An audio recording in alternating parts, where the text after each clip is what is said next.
ಸರ್ಕಾರದ ಆ ಒಂದು ನಿರ್ಧಾರಕ್ಕೆ ಜಿಕೆವಿಕೆ ಆವರಣ ರಣರಣ ಅಂತ ಇದೆ. ಡಿಕೆ ಶಿವಕುಮಾರ್ ಸರ್ಕಾರದ ವಿರುದ್ಧವಾಗಿ ಈಗ ಜಿಕೆವಿಕೆ ಸಿಡಿದೆದ್ದಿದೆ. ಸ್ಟೂಡೆಂಟ್ಸ್ ಏನಿದ್ದಾರೆ, ಜಿಕೆವಿಕೆ ಸ್ಟೂಡೆಂಟ್ಸ್ ಈಗ ಸಿಡಿದೆದ್ದಿದ್ದಾರೆ. ಸರ್ಕಾರದ ಆ ಒಂದು ನಿರ್ಧಾರ ಜಿಕೆವಿಕೆ ಆವರಣ ಈಗ ರಣರಣ ಅಂತ ಇದೆ. ಡಿಕೆ ಶಿವಕುಮಾರ್ ಸರ್ಕಾರದ ವಿರುದ್ಧವಾಗಿ ಜಿಕೆವಿಕೆ ಸ್ಟೂಡೆಂಟ್ಸ್ ಈಗ ಸಿಡಿದೆದ್ದಿದ್ದಾರೆ. 948 ಕೃಷಿ ಇಲಾಖೆ ಹುದ್ದೆಗಳಿಗೆ ಸರ್ಕಾರ ಅರ್ಜಿ ಆಹ್ವಾನವನ್ನ ಮಾಡಿತು. ರಾಜ್ಯ ಕೃಷಿ ಇಲಾಖೆಯಲ್ಲಿ ಆಫೀಸರ್ಸ್ ಹುದ್ದೆ ನೇಮಕಾತಿ ನಡೀತಾ ಇತ್ತು.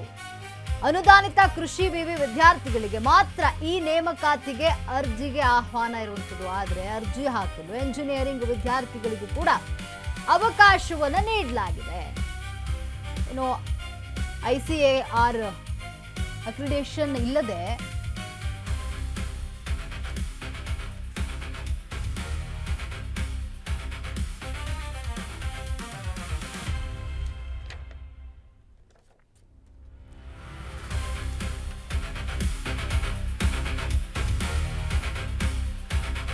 ಇದರ ನಡುವೆ ಇಂಜಿನಿಯರಿಂಗ್ ಖಾಸಗಿ ಕಾಲೇಜು ವಿದ್ಯಾರ್ಥಿಗಳಿಗೆ ಅವಕಾಶವನ್ನ ನೀಡ್ತಾ ಇರುವಂಥದ್ದು.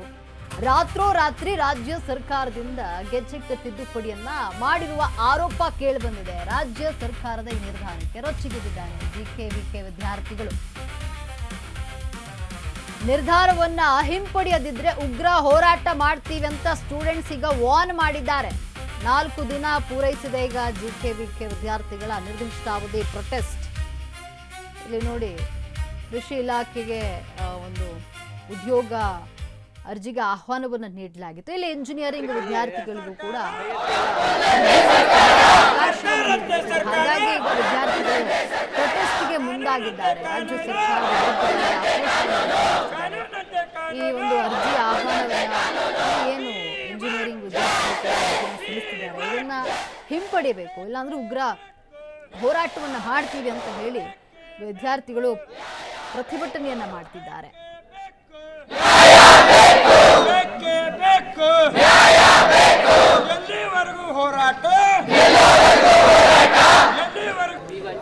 ಕೂಗ್ತಾರೆ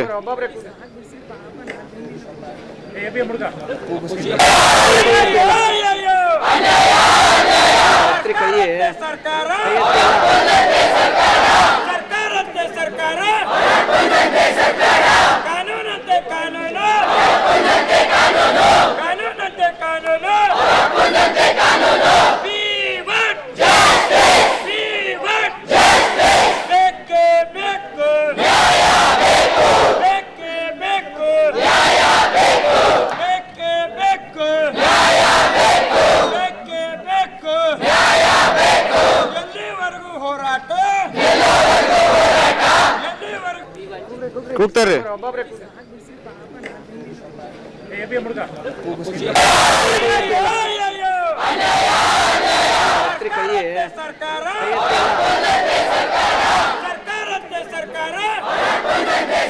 ನಾವು ಎಲ್ಲ ಕೃಷಿ ವಿದ್ಯಾನಿಲಯಗಳಲ್ಲಿ ನಿರಂತರ 45 ದಿನಗಳಿಂದ ಶಾಂತಿಯುತ ಹೋರಾಟವನ್ನು ಮಾಡುತ್ತಿದ್ವಿ. ಈ ಹೋರಾಟಕ್ಕೆ ಯಾವುದೇ ಸರ್ಕಾರ ಹಾಗೂ ಸಂಬಂಧಪಟ್ಟ ಅಧಿಕಾರಿಗಳು ಯಾವುದೇ ಒಂದು ಸ್ಪಷ್ಟನೆಯಾದ ರೆಸ್ಪಾನ್ಸನ್ನು ನೀಡ್ತಿಲ್ಲ. ಈ ರೆಸ್ಪಾನ್ಸನ್ನು ನೀಡದಿದ್ದಲ್ಲಿ ಮುಂದಿನ ದಿನಗಳಲ್ಲಿ ಉಗ್ರ ಹೋರಾಟಕ್ಕೆ ಎಚ್ಚರಿಕೆಯನ್ನು ಕೊಡ್ತಿದ್ವಿ.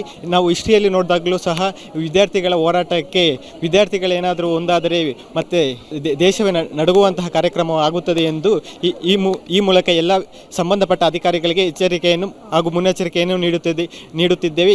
ಈ ಹೋರಾಟವನ್ನು ನಾವು ಸೋಮವಾರ 5 ಗಂಟೆಗೆ ಮೀಟಿಂಗನ್ನು ಕರೆದಿದ್ದಾರೆ. ಆ ಮೀಟಿಂಗ್ ಅಲ್ಲಿ ಹಾಗೂ ಉದ್ದೇಶಗಳನ್ನು ನೋಡಿ ಇನ್ನೂ ತೀವ್ರವಾಗಿ ಹೋರಾಟ ಮಾಡುತ್ತೇವೆ ಎಂದು ಎಲ್ಲರಿಗೂ ಗಮನದಲ್ಲಿ ಹೇಳುತ್ತಿದ್ದೇವೆ. ಪರೀಕ್ಷೆ ಮುಖ್ಯ ಅಲ್ಲ ಅಂತಲ್ಲ. ಸೊ ಮತ್ತು ಏನಂದರೆ ಮ್ಯಾಮ್, ಮುಂದೆ ಫ್ಯೂಚರೇ ಇಲ್ಲ ಅಂದರೆ ಈಗಿನ ಪರೀಕ್ಷೆ ತಗೊಂಡು ಏನು ಮಾಡಬೇಕಾಗುತ್ತೆ? ಮುಂದೆ ಫ್ಯೂಚರ್ ಇದ್ದರೆ ಅಲ್ವಾ ಪರೀಕ್ಷೆ ತಗೊಂಡು ಇದು ಮಾಡೋಕ್ಕಾಗೋದು. ಸೊ ಹಾಗಾಗಿ ಹೇಳೋದೇನೆಂದರೆ ಸರ್ಕಾರಕ್ಕೆ ನಮ್ದು ಏನಿದೆ, ನಮಗೆ 15 ಮತ್ತು 85% ಅದಕ್ಕೆ ನಮಗಷ್ಟೇ farm related agriculture science university ನಮಗೇನಿದೆ ನಮಗಷ್ಟೇ ಸ್ಟೂಡೆಂಟ್ಸಿಗೆ ಮೀಸಲಾಗಿರ್ಬೇಕಂತ ಅಷ್ಟೇ ಹೇಳೋದು. ಅದು ಬಿಟ್ಟು ಬೇರೆ ಪ್ರೈವೇಟ್ ಇರ್ಬೋದು ಮತ್ತು ಇನ್ನೊಂದು ಬಯೋಟೆಕ್ನಾಲಜಿ ಅದು ಆ್ಯಡ್ ಮಾಡೋದು ತೆಗ್ದು ಹಾಕಬೇಕಂತ. ಯಾವುದೇ ರೀತಿ ಸರ್ಕಾರ ಈ ಮಾತನ್ನು ಎಚ್ಚೆತ್ತುಕೊಳ್ಳಲಿಲ್ಲ ಅಂದರೆ ನಾವು ಯಾವುದೇ ರೀತಿ ಬಿಡೋದೇ ಇಲ್ಲ. ಇನ್ನೂವರೆಗೂ ನಾವು ರೈತರ ಮಕ್ಕಳು ಬೀದಿಗಿಳಿದಿದ್ವಿ. ಇನ್ನು ಮುಂದೆ ನಾವು ವಿಧಾನಸೌಧ ಆಗಿರ್ಬೋದು, ನಮ್ಮ ಕೃಷಿ ಇಲಾಖೆ ಇರ್ಬೋದು, ಯಾವುದೇ ರೀತಿಯೂ ಮುತ್ತಿಗೆ ಹಾಕೋ ಮಾತಿಲ್ಲ ಹಾಕೇ ಹಾಕ್ತೀವಿ ಮೇಡಮ್. ಬಿಟ್ಟಿಲ್ಲ ಅಂತಂದರೆ ನಮಗೆ ನ್ಯಾಯ ಸಿಗೋವರೆಗೂ ನಾವು ಎಲ್ಲಿ ಮಟ್ಟ ಬಿಡೋದಿಲ್ಲ. ಇಲ್ಲಿವರೆಗೂ ನಾವು ಸರ್ಕಾರಕ್ಕೆ ಮನವಿ ಮಾಡಿದ್ದೀವಿ, ಸಮಾಧಾನದಿಂದ ಹೇಳಿದ್ದೀವಿ. ಇನ್ನು ಮುಂದೆ ಸಮಾಧಾನದಿಂದ ಹೇಳೋದೇ ಇಲ್ಲ. ನಾವು ಮುತ್ತಿಗೆ ಹಾಕಿನೇ ಹೇಳ್ತೀವಿ.